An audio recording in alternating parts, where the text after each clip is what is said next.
Hello, dear viewers. I've decided to step in here for Davison Month. Yes, I have finally returned to the main channel to talk about one of my least favorite doctors. I certainly have my priorities in order. However, I'm here not to review, but to give my reasons on why I think the Season 21 serial, The Awakening, is not only a good story, but also an underrated gem.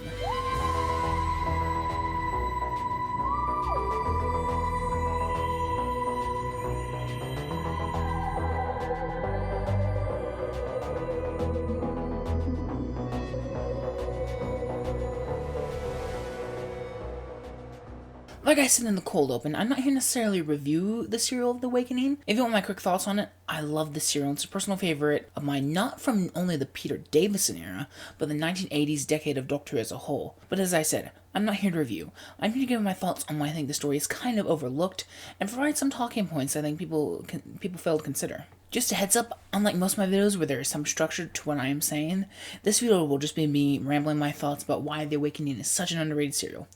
And it is.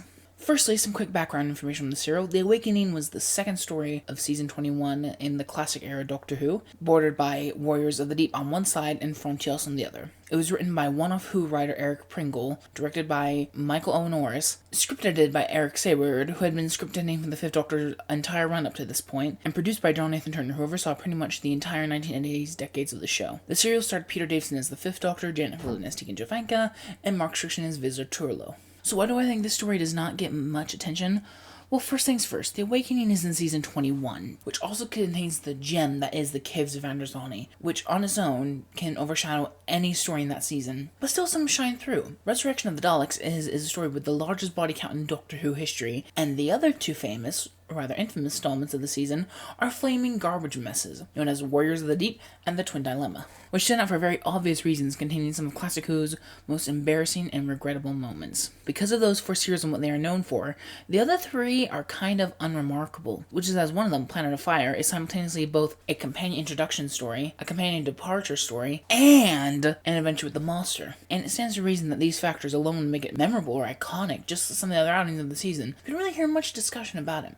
My point is, if a story like Planet of Fire doesn't receive that much attention when it mechanically has so much going on, how can a story like The Awakening honestly doesn't have much anything really noteworthy about it on paper stand out when it compared to other stories in the season? Now, at the moment of me writing this, I decided to ask some of my fellow Whoniversals about their thoughts of this highly underrated serial, and most of them, like me, agreed on how good it is. Ben, or as everyone calls him Benny, or by his other name, Lord Windibank High Governor of the Whoniverse, said about The Awakening, quote, "one of the best Davisons." Another member, Thomas, said, quote, "a very short and enjoyable story, underrated." And finally, non-member Jean-Luc Harry said, "an often overlooked but generally solid story, definitely one of the highlights of the era." So it seems that it's not only me, but a good chunk of us Whoniversals agree the story is very good and highly underrated.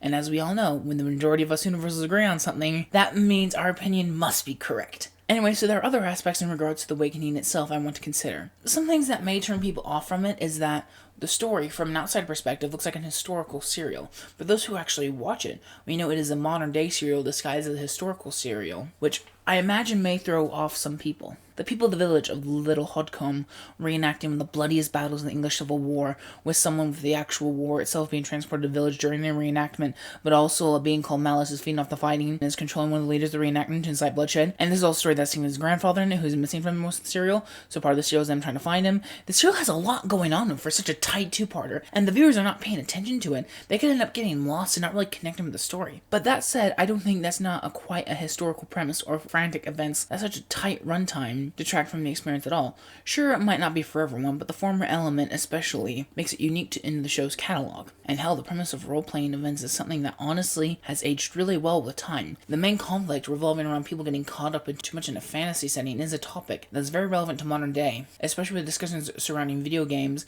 and the constant discussion whether violence in video games can end up translating to real world. A hot button issue indeed. I can see the story perhaps being a bit of a disappointment for fans of companion characters, considering that Tegan and Turlo don't really have much to do in the story. Instead, Fivey spends most of his time with companion surrogate characters, and not the actual companions. It would be one thing if it were a companion light adventure, where they would only be there for a cameo, but that's not the case here. I still feel like that's not entirely a bad thing. Hell, those companion surrogate characters are pretty awesome, from the sassy bewilderment of Jane to the fish out of water character from the past Will. Oh yeah, this is one of the few Doctor Who stories to have a will in it, which should make a certain Whoniversal member happy. Oh wait, we can't mean too happy. The second Doctor and Leela are overrated.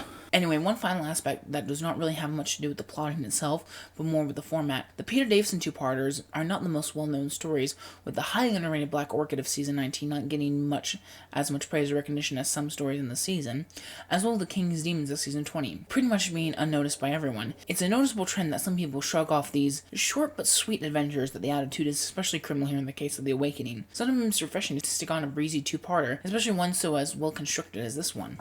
With all these points being put together, you can see from my deductions as to why I think The Awakening does not get as much love as it otherwise should, why those aspects shouldn't matter, why they actually help try and give the story more of its standalone identity. Honestly, it's such an amazing story and one I highly recommend from a mostly mediocre season. Now that is all for me. I hope you all have a good time, and until next time, goodbye.